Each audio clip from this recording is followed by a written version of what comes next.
حالات حاضرہ میں صبر و تحمل کی ضرورت و اہمیت۔ مغربی تہذیب ایک مادہ پرست تہذیب ہے۔ اہل مغرب کو اللہ تبارک و تعالیٰ نے مادی قوت بھی دے رکھی ہے، لیکن وہ لوگ اپنی قوت کی توسیع کے لیے اندھے بہرے بن کر صحیح و غلط سے بے پرواہ ہو کر کام کر رہے ہیں۔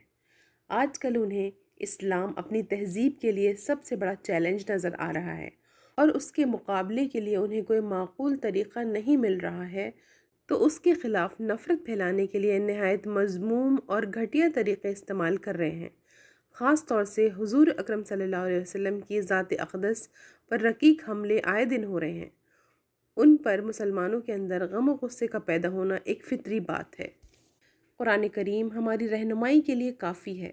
ہر زمانے میں مومنین کے لیے جو مسائل پیدا ہوئے ہیں، امت نے قرآن ہی کی طرف رجوع ہو کر ان کا بہترین حل پا لیا ہے۔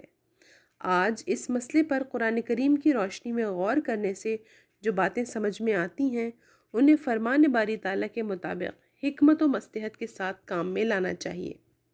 نمبر 1، نزول قرآن حکیم کے زمانے ہی سے کافروں کا یہ رویہ رہا ہے کہ قرآن کریم کا مقابلہ عالمانہ اور منصفانہ عادلانہ انداز سے تو ناممکن ہے، اس لیے اس کے پیغام کو عوام تک پہنچنے ہی نہ دیا جائے۔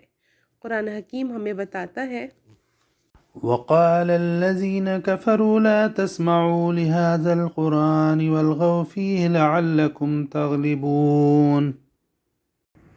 اور کافروں نے ایک دوسرے سے کہا، تم اس قرآن کو مت سنو اور شور مچاؤ تاکہ تم غالب آ جاؤ۔ اور اسی مقصد کے لیے آج بھی مغربی نظام کے پرستار میڈیا اور دوسرے بہت سارے طریقے استعمال کر رہے ہیں۔ ان کی کوشش یہ ہے کہ جس طرح بھی ممکن ہو غیر مسلم عوام کو اسلام اور قرآن کریم کی طرف مائل نہ ہونے دیا جائے، اور جہاں تک ممکن ہو مسلم عوام کو بھی گمراہ کیا جائے۔ نمبر 2، مغربی میڈیا تو زیادہ تر یہود کے ہاتھ میں ہے، اور ان کی ذہنیت یہ ہے کہ وہ اپنی خواہش نفس اور اپنے مفاد کے سامنے صحیح و غلط کی کوئی تمیز نہیں کرنا چاہتے۔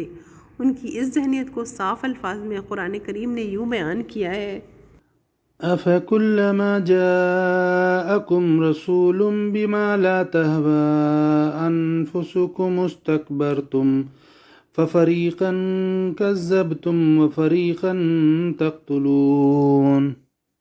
کیا پھر جب کبھی تمہارے پاس کوئی رسول وہ چیز لایا جسے تمہارے نفس نہ چاہتے تھے تو تم نے تکبر کیا، پھر تم نے ایک فریق کو جھٹلایا اور دوسرے فریق کو تم قتل کرتے رہے۔ دوسری جگہ ارشاد ہے، كُلَّمَا جَاءَهُمْ رَسُولٌ بِمَا لَا تَهْوَىٰ أَنفُسُهُمْ فَرِيقًا كَذَّبُوا وَفَرِيقًا يَقْتُلُونَ۔ جب ان کے پاس کوئی رسول ایسی چیز لے کر آیا جسے ان کے نفس پسند نہیں کرتے تھے تو بعض نبیوں کو انہوں نے جھٹلایا اور بعض کو وہ قتل ہی کر دیتے تھے۔ ایسا نہیں ہے کہ حضور اقدس صلی اللہ علیہ وسلم کو بحیثیت رسول نہ پہچانتے ہوں، ان کے خواص تو بہرحال حضور اکرم صلی اللہ علیہ وسلم کو پہچانتے تھے اور آج بھی پہچانتے ہیں۔ قرآن کریم ہمیں بتاتا ہے، الذين آتيناهم الكتاب يعرفونه كما يعرفون أبناءهم وإن فريقا منهم ليكتمون الحق وهم يعلمون۔ جن لوگوں کو ہم نے کتاب دی وہ اس رسول کو ایسے پہچانتے ہیں جیسے وہ اپنے بیٹوں کو پہچانتے ہیں، اور بے شک ان میں سے ایک گروہ ضرور حق کو چھپاتا ہے، حالانکہ وہ جانتے ہیں۔ رسول کو رسول جانتے بوجھتے ہوئے اس کی شان میں گستاخی کی کھلی ہوئی مثال حضرت عیسیٰ علیہ السلام کے ساتھ ان کا رویہ ہے۔ قرآن کریم میں اللہ تعالیٰ کا ارشاد ہے، وبكفرهم وقولهم على مريم بهتانا عظيما وقولهم إنا قتلنا المسيح عيسى ابن مريم رسول الله وما قتلوه وما صلبوه ولكن شبه لهم۔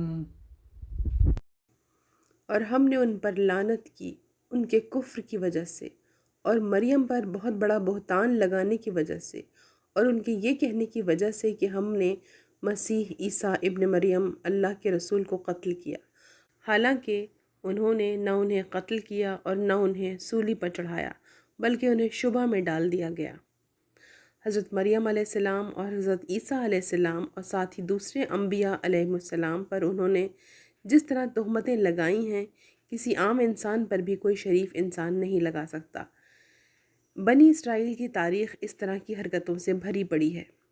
آج اسلام ان کی خواہشات نفسانی اور ان کے مفادات کے لیے سب سے بڑا چیلنج ہے، اس لیے اس کی صورت مسخ کرنے کے لیے اسلام اور اس کے آخری رسول صلی اللہ علیہ وسلم پر ہر طرف سے حملے کر رہے ہیں، اور بھولے ہوئے ہیں کہ جس طرح ہر زمانے میں ان کی کوششوں کے علی الرغم حق کی روشنی قائم رہی، آج بھی یہ نور ان کی پھونکوں سے نہیں بجھ سکتا۔ يريدون أن يطفئوا نور الله بأفواههم ويأبى الله إلا أن يتم نوره ولو كره الكافرون۔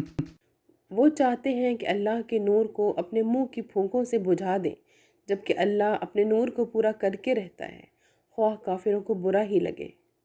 دوسری جگہ ارشاد ہے، يريدون ليطفئوا نور الله بأفواههم والله متم نوره ولو كره الكافرون۔ وہ چاہتے ہیں کہ اللہ کا نور دین اسلام اپنے منہ سے بجھا دیں، جبکہ اللہ اپنا نور پورا کرنے والا ہے اگرچہ کافر ناپسند کریں۔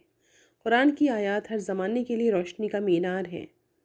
نمبر 3، انہی حالات کے پیش نظر اللہ تعالیٰ نے مومنین کو بتلا دیا ہے، لَتُبْلَوُنَّ فِي أَمْوَالِكُمْ وَأَنفُسِكُمْ وَلَتَسْمَعُنَّ مِنَ الَّذِينَ أُوتُوا الْكِتَابَ مِنْ قَبْلِكُمْ وَمِنَ الَّذِينَ أَشْرَكُوا أَذًى كَثِيرًا وَإِن تُصْبِرُوا وَتَتَّقُوا فَإِنَّ ذَلِكَ مِنْ عَزْمِ الْأُمُورِ۔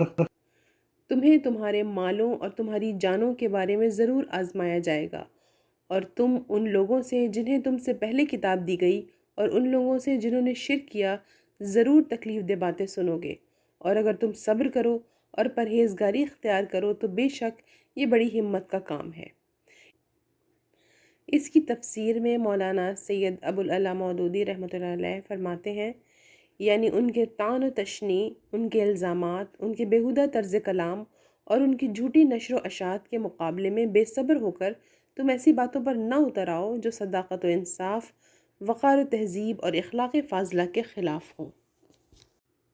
نمبر 4، خیر امت ہونے کی بنا پر امر بالمعروف اور نہی عن المنکر کی جو ذمہ داریاں ہمارے اوپر عائد ہوتی ہیں، اس سلسلے میں ہم سے بہت کوتاہیاں ہو رہی ہیں۔ بہت سی گھناؤنی قسم کی خرابیاں پہلے جب مغربی معاشرے یا کسی دوسری قوم میں پیدا ہوئیں تو ہم ان کی گراوٹ کو انہی کا معاملہ سمجھ کر اس کی مخالفت کا کوئی مؤثر انداز اختیار نہیں کر سکے۔ عوام جن کے قلوب مسخ نہیں ہوئے ہیں برائی کو برائی ہی سمجھتے ہیں، لیکن ہم اپنی کمزوریوں اور اپنی ذمہ داریوں کی طرف سے غفلت کی وجہ سے بے وزن اور بے اثر ہو کر رہ گئے ہیں۔ ہمیں کم از کم اپنے دائرہ اثر، اور یہ دائرہ اپنے گھر سے شروع ہو کر حسب استطاعت و توفیق وسیع تر ہوتا ہے، امر بالمعروف اور نہی عن المنکر کا فریضہ ادا کرتے ہوئے شہادت علی الناس کی ذمہ داریوں کو سمجھنے اور حسب استطاعت ادا کرنے کی کوشش کرنی چاہیے۔ نمبر 5، اسی کے ساتھ یہ بھی سمجھنا چاہیے کہ وقت گزرنے کے ساتھ غلط عقائد بھی اگر ان کی اصلاح نہ کی جائے تو وہ پختہ ہوتے رہتے ہیں اور حقائق پر پردہ پڑا رہتا ہے، یہاں تک کہ ایک عام آدمی کے لیے صحیح اور غلط کی تمیز مشکل ہو جاتی ہے، اور بہت سے لوگ اپنے مفاد کی خاطر جانتے بوجھتے غلط راستے کو اختیار کر لیتے ہیں۔ آج کل کے حالات اس کی واضح مثال ہیں، لیکن ایسی صورتحال سے مایوس ہو کر بیٹھ نہیں رہنا چاہیے۔ اکثر انبیاء کرام علیہ السلام کو اسی طرح کے حالات پیش آئے ہیں، اور ان کی سچی باتوں کو سننے اور ماننے والے بھی اکثر کم ہی رہے ہیں، لیکن حق غالب ہو کر رہا ہے اور مخلص مصلحین کی کوششیں بھی رائیگاں نہیں گئی ہیں۔